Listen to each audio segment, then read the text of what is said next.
Olá, seja bem-vindo a mais um videoaula. Essa é a nossa sétima videoaula e nós estamos tratando passo a passo da estrutura homilética.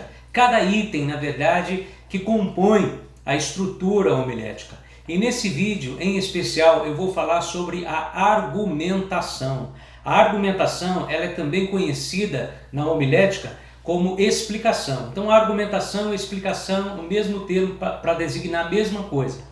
Ok? A argumentação, ela se inicia com uma exegese do texto bíblico base que você escolheu para pregar, não é? Aquele texto que você escolheu como referência para poder fazer a sua pregação.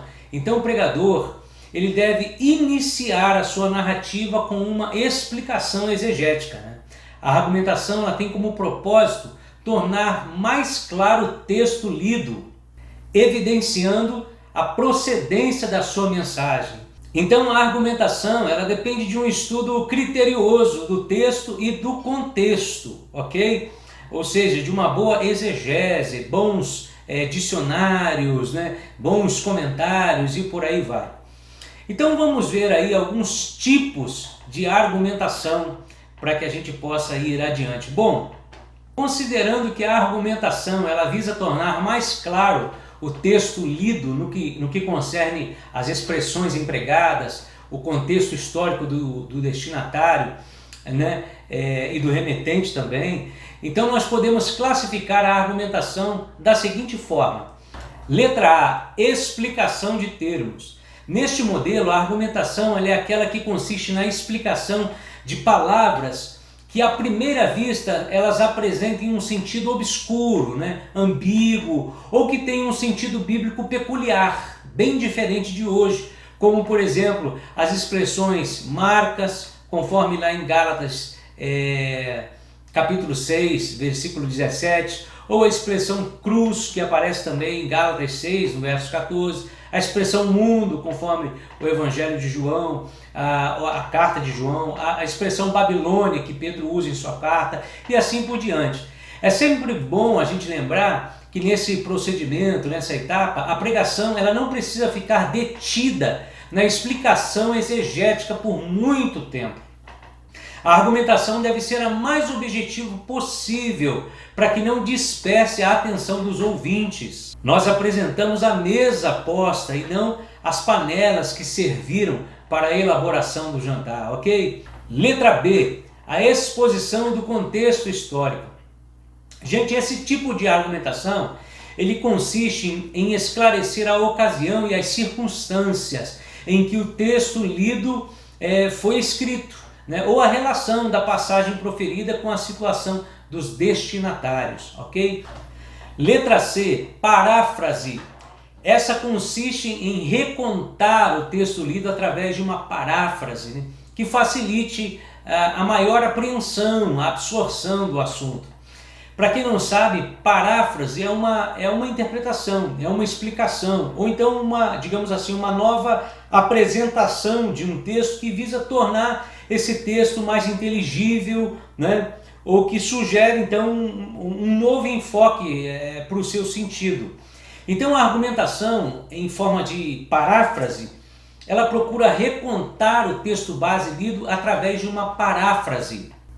É necessário dizer que nenhum desses tipos que eu mencionei aqui, eles são monopolizados, né? A explicação dos termos, a exposição do contexto ou a paráfrase, nenhum deles. Eles podem ser usados inclusive em conjunto. Aliás, se alguém for fazer uma paráfrase do texto, dificilmente não terá de explicar o contexto histórico, né? E explicar as palavras obscuras e ambíguas.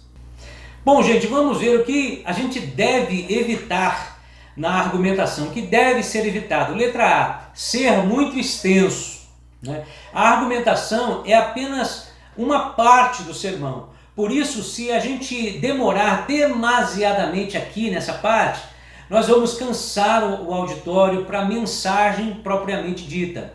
Letra B, ser muito detalhada. Precisamos evitar isso também. Basta que a gente use apenas o que for essencial à explicação do assunto que vamos tratar.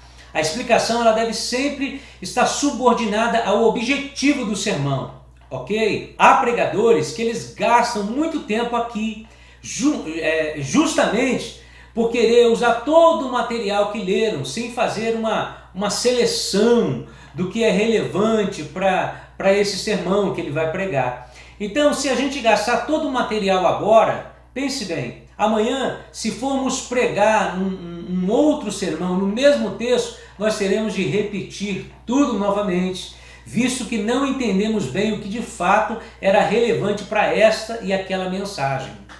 Então, novamente eu insisto, aqui nós temos que ter cuidado para não explorar excessivamente esse material, pretendendo dizer tudo o que lemos a respeito do assunto, né? É necessário habilidade e bom senso para a gente poder selecionar do que foi aprendido a respeito do tema e utilizar apenas o que for relevante para aquele sermão que você está pregando ali naquele momento.